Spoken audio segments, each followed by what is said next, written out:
Hi everyone. I made this video as a follow-up for the video I did yesterday about this GP Extreme that was missing the supply rail to the ADC, to the processor and to some of the switching multiplexing ICs, and I thought might have a broken track or something of that nature. But it turned out to be a little bit more complicated than that. It actually has a secondary 5-volt rail which comes off the main 5-volt rail via a little surface mount transistor, which I have put an arrow to it there. And that actually supplies power to the micro ADC and a couple of those chips, the 4051, 4053, and it actually gets a signal from the main board. A signal comes from it's connected to, from memory,74HC 11, and what it does then, the signal comes up onto this board, and in the middle, let's see if I can poke it. This chip here is a hex inverter. It's actually a Schmidt trigger, and the signal goes in and out, in and out, in and out, gets inverted, put back to normal, and inverted again, I think, for memory. There's a few of the outputs are all paralleled, and this device, I think you can actually replace that with a 40106. I think it is same beast. I think it'll work. I think I actually have done that at one stage. This drives this transistor here on, and it's got, I think that it might be 2N7002. It's a FET. It's part of the circuit, but it's just set up to clean up the 5-volt rail, which is powering everything else. Probably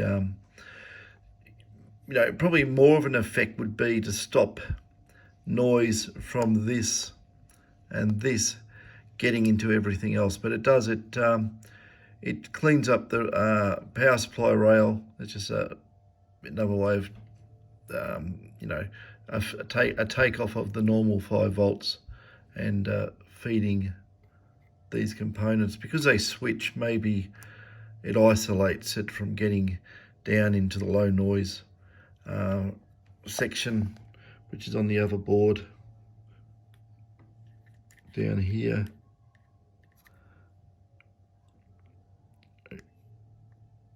And so forth.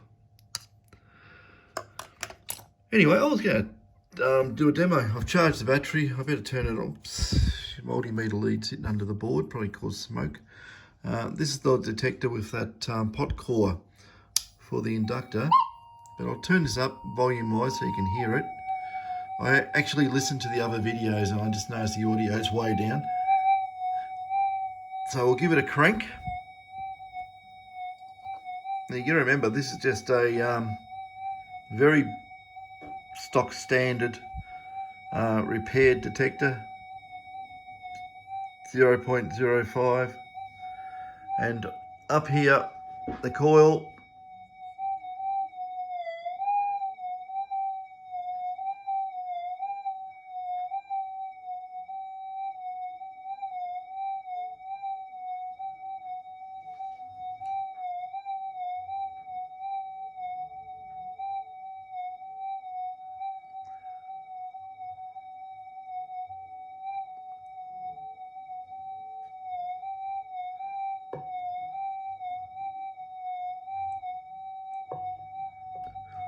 it can pick it up that high.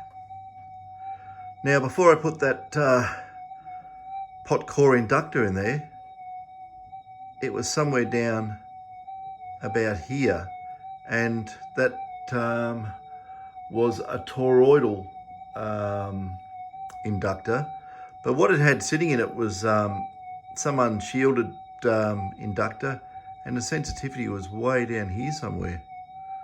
So it's amazing, just changing the inductor in the main oscillator for the detector. This one here had such a dramatic effect. It has to be, you know, some sort of, you know, electromagnetic field being generated from this section and getting radiated into other critical componentry. But yeah, I'll turn the threshold down a bit on this. I've got the amp up high. But even on the workbench, you know, you can just hear that 50 hertz warble coming through. That's pretty standard. Put it near the speaker so you can have a good listen.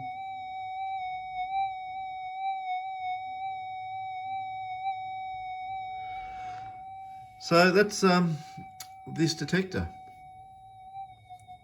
Put the signal around there, volume's full. This actually had a remote tracking switch put on it. The wires are just disconnected from that at the moment too, as you can see.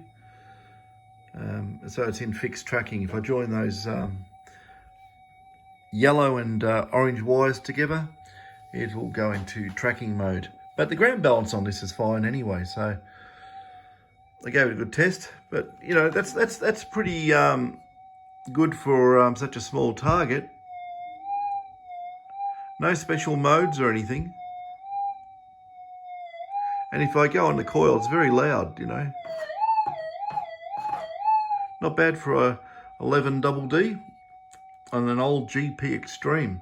You know, it's funny because when you take everything into account, these older detectors, you know, are pretty easy on par with some of the new stuff. I really can't see much difference, especially on small gold. I suppose if you're going to use something like well, you know, we're going to put it into perspective. Say, for instance, you know, you're looking at this and you go, oh, you know, well, an SDC 2300 or some VLF detector is going to pick that up, you know, better and give a better signal. But yeah, it's running an 8-inch coil. You know, this thing here is not, even though it's split windings between the two, it's still operating in a double D mode. You know, it has to induce the signal into the other coil from the transmit.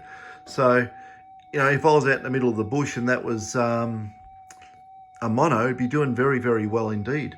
And if I put an 8-inch mono on it, it would be exceptional. But yeah, these detectors should not be written off. They are very, very good detectors. And you know, they do have a little bit of issue with ground mineralization, but many a nugget has been discovered to be sounding like ground mineralization. You just basically have to dig everything. If you start thinking, you know, oh, that may be, that may be not, and you ignore it, well, you know, many a person's walked away from a large nugget by doing that. So anyway, there it is. I'll kill it. And yeah, that wire that I did have on the back's gone now. So that was just a bad connection here on this little tiny transistor. So you know, I can zoom in a bit. There you go. Yeah, it's the drain connector closest to that horizontal resistor, and it wasn't connecting. I don't know if the track it actually blew off or what happened, but I just scraped it up a bit and put a bit of solder there and away it went. But yeah, all these components have been tacked on. They're rough as guts. I've got to clean all those up. I'll put some resin on it, go around, clean up all the solder, then wash the board down, and I'll give it a nice coat of white paint, and put it back in a, if I can find its box. It's probably got its box here somewhere. Yeah, so yeah, box it up and clean that up, and got another working detector. Don't know if I actually should do some upgrades on this too. I should maybe I'll put a new front end in it as well and put variable gain on it. Be quite useful then. I could also put variable frequency in this one as well. And what else can I do? I don't know. It's probably good enough as it is, but you know, it's good to have the flexibility of being able to change timing, especially with a detector. You just locked in good old standard forever normal mode. You haven't got any fancy modes on it like fine gold or enhance or any of these modes, but she's a goer. And yeah, I've ordered some small pot cores, you know, about 1/10 of the size of that one coming in. So I'll wind up some 10 microhenry inductors, and we might play around with the other detectors, see if we get reduced circuit noise as well. You've got to experiment. You don't experiment, you don't learn.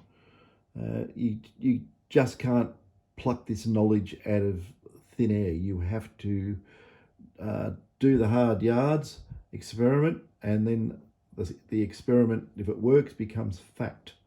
Do that, it works better. So that's why we experiment. You know, do all sorts of funny things with these detectors and see how things go. Anyway, that's your update. Works really well. Catch us later.